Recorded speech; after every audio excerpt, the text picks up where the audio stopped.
O mito da caverna de Platão. O famoso mito da caverna de Platão. Já pensou que talvez você viva dentro de uma bolha sem nem notar? E se por um instante, tudo aquilo que você considera real não passasse de projeções numa parede? Calma, não é sobre The Matrix. Apesar de Lana Wachowski e Lily Wachowski terem usado uma ideia bem parecida, criada há mais de 2000 anos. Estamos falando de Platão e de sua alegoria da caverna, uma das reflexões mais impactantes da filosofia ocidental e que, sem exagero, retrata como muita gente vive hoje. Imagine isto: várias pessoas presas em uma caverna desde o nascimento, incapazes de virar a cabeça, olhando apenas para uma parede rochosa. Atrás delas há uma fogueira acesa, e entre essa luz e os prisioneiros passam indivíduos carregando objetos.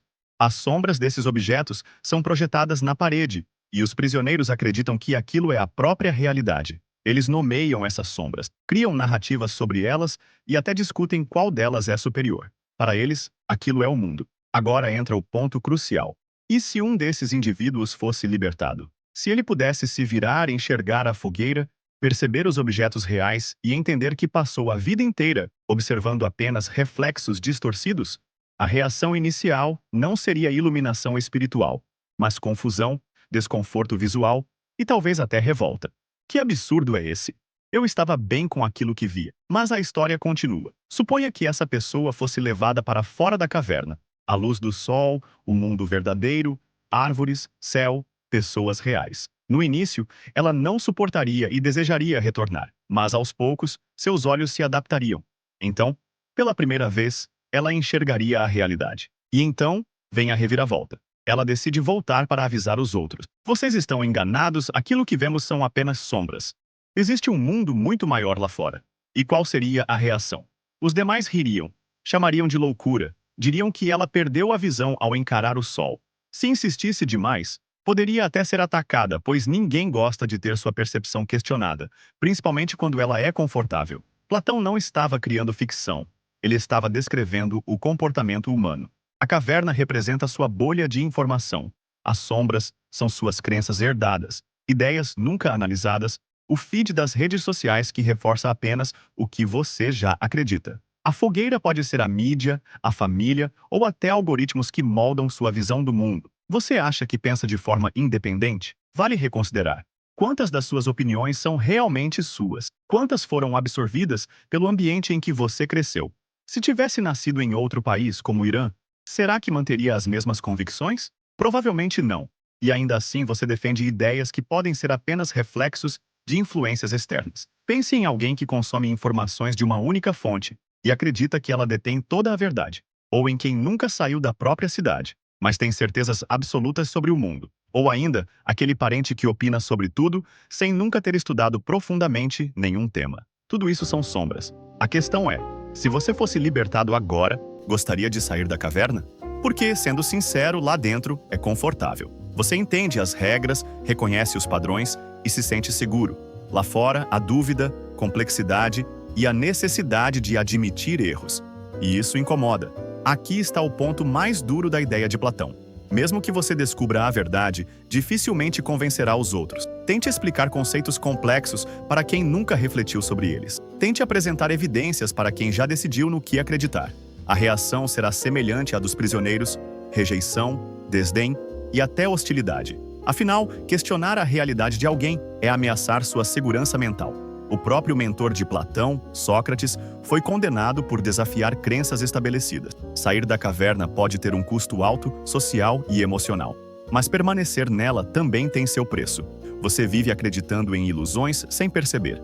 A genialidade de Platão é mostrar que isso não se limita ao conhecimento, mas à vida inteira. Suas amizades, seus objetivos, seus medos. Quantos deles são realmente seus? Quantos foram impostos por expectativas externas? O sucesso que te ensinaram a buscar, o padrão que disseram ser ideal, a carreira considerada correta, tudo pode ser apenas projeção. E quanto mais você questiona, mais isolado pode se sentir, porque a maioria prefere a segurança da caverna à incerteza da verdade. E isso é compreensível. A verdade raramente é confortável. Ela costuma trazer a percepção de tempo perdido, escolhas equivocadas e influências manipuladoras. Então, Platão propõe uma pergunta simples: você quer permanecer na caverna ou sair dela? Não existe resposta perfeita, apenas consequências.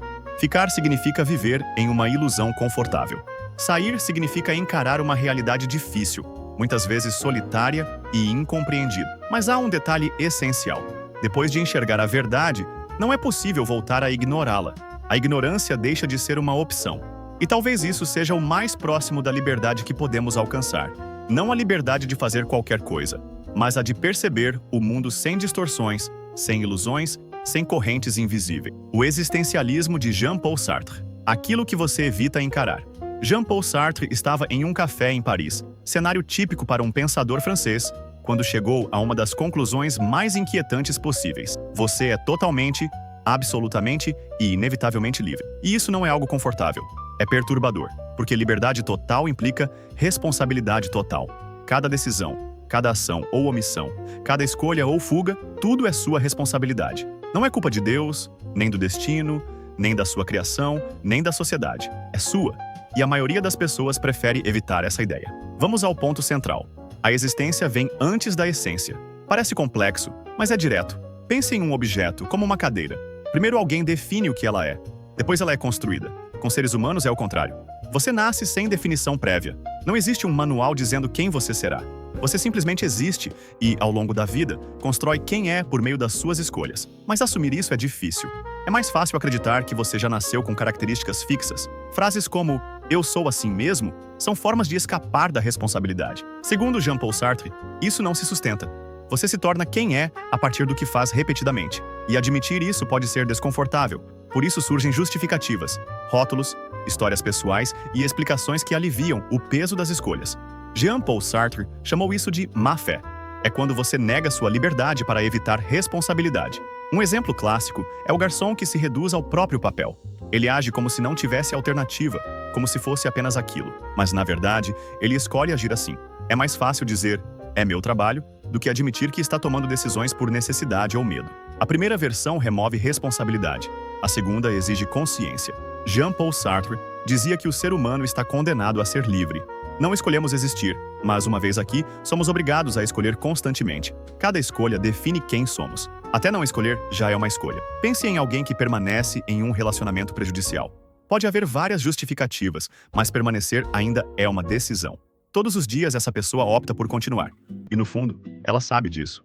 A má-fé entra quando ela tenta negar essa realidade. Agora, outro ponto importante. Responsabilidade emocional. No existencialismo, até a forma como você reage às situações está ligada às suas escolhas. Estados como ansiedade podem envolver fatores externos, mas também refletem como você se relaciona com possibilidades futuras. E muitas vezes funcionam como forma de evitar ação. A inércia pode parecer mais segura. Jean-Paul Sartre também argumentava que relações afetivas envolvem decisões contínuas. Sentimentos não são apenas acontecimentos passivos, eles são sustentados por atitudes e escolhas repetidas. Isso remove a ideia de falta de controle e coloca a responsabilidade nas mãos do indivíduo. Outro aspecto central é que cada ação sua expressa um valor. Ao agir, você afirma o tipo de mundo que considera válido. Mesmo ações pequenas carregam significado. Ignorar isso seria negar o impacto das escolhas individuais. Durante a Segunda Guerra Mundial, Jean-Paul Sartre observou como muitas pessoas alegavam apenas seguir ordens. Para ele, isso era uma forma de fugir da responsabilidade. Sempre existe algum nível de escolha, mesmo diante de consequências difíceis. Isso leva à parte mais dura da teoria. Não há justificativa que elimine completamente a responsabilidade. Circunstâncias influenciam, mas não determinam totalmente suas ações. O psiquiatra Viktor Frankl mostrou algo semelhante ao relatar experiências em campos de concentração. Mesmo em condições extremas, pessoas reagiam de maneiras diferentes. Isso evidencia que ainda havia espaço para escolha. Jean-Paul Sartre não afirmava a igualdade de condições, mas defendia a existência contínua de possibilidades. Negar isso seria cair novamente na má-fé. Há também o conceito de angústia existencial. Ela surge quando você percebe que pode agir de inúmeras formas a qualquer momento. Nada externo impede totalmente suas ações. O que existe são limites internos, construídos pelas suas próprias decisões. Isso pode gerar desconforto, pois coloca toda a responsabilidade sobre você. Para lidar com isso, muitas pessoas criam justificativas ou regras rígidas. Mas, para Jean-Paul Sartre, essas limitações são escolhas disfarçadas. Você constrói sua identidade continuamente. Não existe essência fixa que determine quem você é para sempre. Existe apenas repetição de escolhas, formando padrões. E esses padrões podem ser alterados. A conclusão é direta. Você é livre, responsável E não tem desculpas absoluta. Sua vida reflete suas decisões. E a única saída é assumir isso. A boa notícia é que você pode mudar a qualquer momento. A mudança começa no instante em... A mudança começa no instante em que você decide agir diferente. Nada externo impede totalmente essa mudança. O maior obstáculo costuma ser o medo. Jean-Paul Sartre viveu de acordo com essa visão. Recusou o Prêmio Nobel de Literatura para preservar sua independência. Continuou escrevendo mesmo com limitações físicas no fim da vida. Para ele, liberdade não garantia felicidade. Garantia apenas autonomia. E essa autonomia pode ser difícil de carregar. Mas é o que define a existência humana. Assim, a pergunta final permanece. Você vai continuar negando sua liberdade ou assumir o controle da própria vida, sabendo que cada resultado vem das suas escolhas? O absurdismo de Albert Camus. Sísifo lá em cima, empurrando a pedra e sorrindo. Estranho? Pois é justamente daí que começa a provocação. Camus abre seu ensaio mais famoso com uma ideia quase desconfortável. Existe só uma pergunta filosófica realmente séria: se vale a pena continuar vivendo. Não é sobre drama ou romantizar o fim, mas sobre encarar, sem maquiagem, o seguinte: se a vida não tem sentido objetivo, por que seguir? E a resposta dele não é sombria. É quase um paradoxo elegante. Justamente por não haver sentido é que viver ganha valor. Camus olhou para o mundo e enxergou o mesmo vazio que Friedrich Nietzsche viu. Ausência de propósito cósmico, nenhum roteiro divino, nenhum significado garantido. Mas ele discordou da saída de criar seus próprios valores. Para ele, isso ainda é tentar tapar o buraco com ideias bonitas. O universo continua indiferente. Não se importa com suas escolhas, sua moral ou seu sofrimento. E é daí que nasce o conceito central: o absurdo. O absurdo não é algo engraçado. É o choque entre duas coisas que não encaixam. O ser humano precisa de sentido. O universo não oferece nenhum. Você quer que sua vida tenha importância. O universo não responde. Você quer justiça. O universo permanece em silêncio. Essa tensão é o absurdo. E então vem a pergunta inevitável: como viver com isso? Camus propõe 3 caminhos. 2 são fuga. O primeiro é o suicídio literal. Se nada faz sentido, por que continuar? Para ele, isso é desistir da pergunta. É sair do jogo antes de entender. O segundo é o suicídio filosófico. Aqui entram crenças que prometem um sentido escondido: Deus, destino, karma, plano maior. São formas de anestesiar o incômodo. Camus vê isso como uma recusa em encarar a realidade crua. A terceira opção é a que ele defende: a revolta. Mas não uma revolta barulhenta. É uma postura silenciosa e firme. Você reconhece que nada tem sentido e continua vivendo mesmo assim, sem ilusões, sem fuga, só presença. É como dizer: eu sei que não há propósito, mas ainda assim eu escolho viver como se houvesse valor.